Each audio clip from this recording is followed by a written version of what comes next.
All right, hey everybody. I'm going to talk to you a little bit about what the experience may have been like for people that were, going to settle these areas we've been talking about, in terms of the land that the United States got through Manifest Destiny, which of course is that the United States was destined to stretch from the Atlantic to Pacific coast. A divine right, blessed by God, that kind of thing. So when we talk about why people wanted to go, right, pull factors would have been their motivations, reasons why they wanted to travel, to Oregon and areas around that. We talk about the abundant, fertile, and free land. That is a huge draw. This idea of having a piece of ground, really intrigues a lot of people. Of course, the discovery of gold in that region, in and around Northern California, Oregon, those areas. And then just the idea that there were more opportunities out there. That is one of our democratic ideals is to have opportunities available, and that was the perception, particularly of immigrants that were from the East. Push factor. So these would have been reasons why people wanted to leave their homes and go to Oregon. Um, this idea there was a widespread economic depression happening during this time, so this would then lead up to the Civil War, which means that there was less opportunities for work and to sell your goods if you were making something or growing something. Political conflicts before, during, and after the Civil War. We're going to talk about what this is. The West has implications to that. People are wanting to separate themselves from those conflicts um, during this time period. Religion. Um, we know about the Mormons. They were looking for religious freedom. Other groups were as well, and other people wanted to go out and convert indigenous peoples, and that was a reason why they were going. And then, of course, the better opportunities, um, to achieve the American dream, make money. So supplies. Here's the kind of supplies. So you 2,000 pounds. You see the wagon there. It had to be less than 2,000 pounds. Like that is a lot of stuff. So you got to think about how you're going to survive. There's no gas stations. There's no places to eat. No restaurants. Nothing like that. These people are basically walking. Um, you got to have 16 to 800 pounds of easily preserved food, right? You need certain tools and things like that. So cast iron skillet, a Dutch oven, coffee pot, cups, knives, forks, spoons, matches, buckets or bags for water. You're catching that, from the rain and when you're by a river. You need candles for light, soap to keep clean. Of course, you need firearms, rifles, pistols. You need ammo. You're going to be hunting. You may be defending yourself. Um, Shovel, axe, tools to repair wagon. Things break down. You need these kinds of things back in the day. Clothes.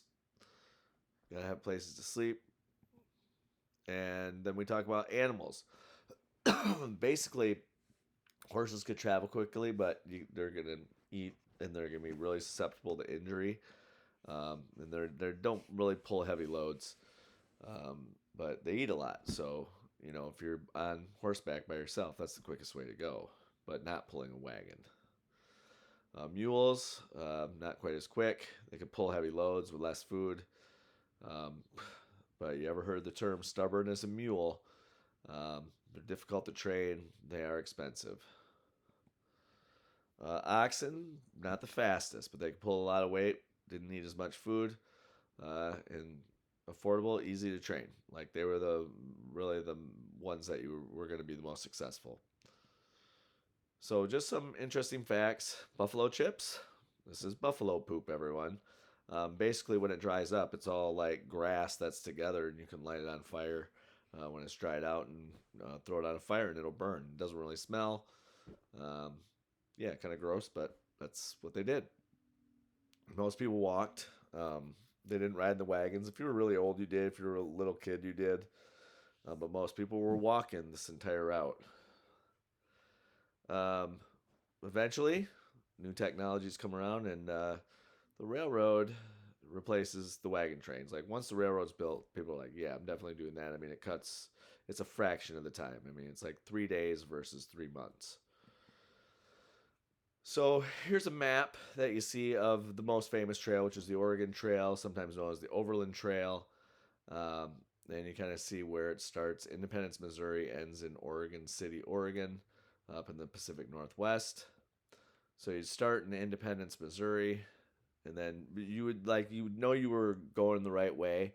If you made it to Chimney Rock or Independence Rock, then there'd be some places you could get some more supplies, that kind of stuff. But those were good markers for you as you were going along. And then eventually getting to Oregon City, finding a plot of land, and spreading out. So about 2,200 miles or so that this entire trail was, and imagine walking the entire distance. It's kind of bananas. So you see there it is, the length of the trail.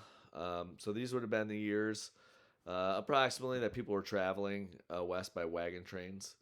And then once the railroad, connects the United States, like wagon trains were more or less a thing of the past.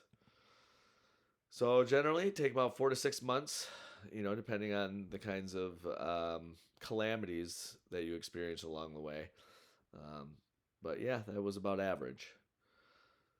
You go from Independence, Missouri to Oregon City. You drive it in a car. I mean, you can do it in a day for sure. So approximately 500,000 people. You don't really know, but that's the estimated number of people that were traveling across this area. So your jumping off point, basically, this is where you could get the supplies you need. You just like basically take all your money and be like, all right, and they'd have like outfitters there, and they would take care of you. Um, Most of the travel is along the Missouri River, which makes sense, right? I mean, um, rivers are a good measurement of where you're going. They provide a lot of different resources. And yeah, you'd find a lot along the way, other rivers that they would be near. So about $600 to $800 for wagon supplies. So that was about average. That's how much, about average to get you from Independence to Oregon City.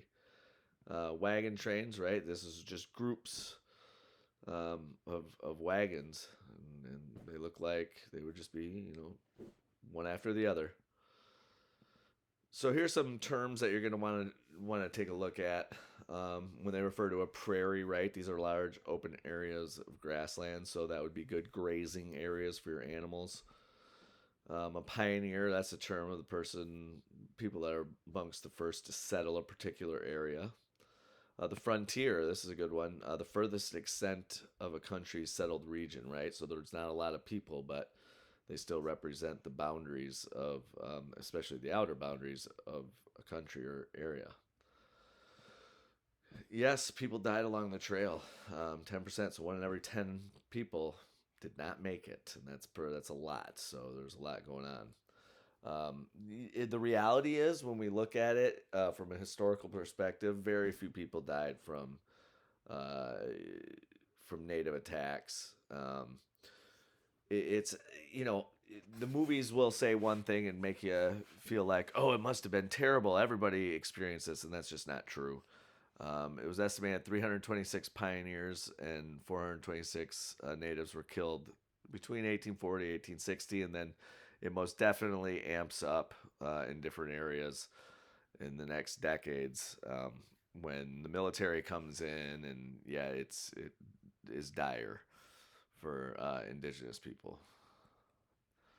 A drought, that's when you don't get any water. It's rough. So they would face that hardship. Accidents, of course, like accidents happen on rivers and going through mountains, and just the Donner Party alone is one to think about. Ugh. A cholera, common disease, you'd get it through bad drinking water, and a lot. This, was an internal disease, and yeah, you weren't making it back if you got cholera. Poor nutrition, fatigue, um, definitely the leading cause. I mean, people walked themselves to death or didn't get enough food, and it was bad. So yeah, kind of a rough go of it. So when they got to their location, you'd get a homestead, right? This is the house that you would build with the surrounding land, and you would, cultivate the land and use everything you could on it. Um, it's pretty honorable to be able to create a homestead from your bare hands and the stuff around you. And then some people, they built sod houses, so they settled in areas like Nebraska, and they basically built an entire house out of like pieces of dirt and grass and made sod houses. So, um, yeah, there's more to be said about this, but this will give you a good outline for just kind of understanding some of the basics of what life would have been like along the Oregon Trail.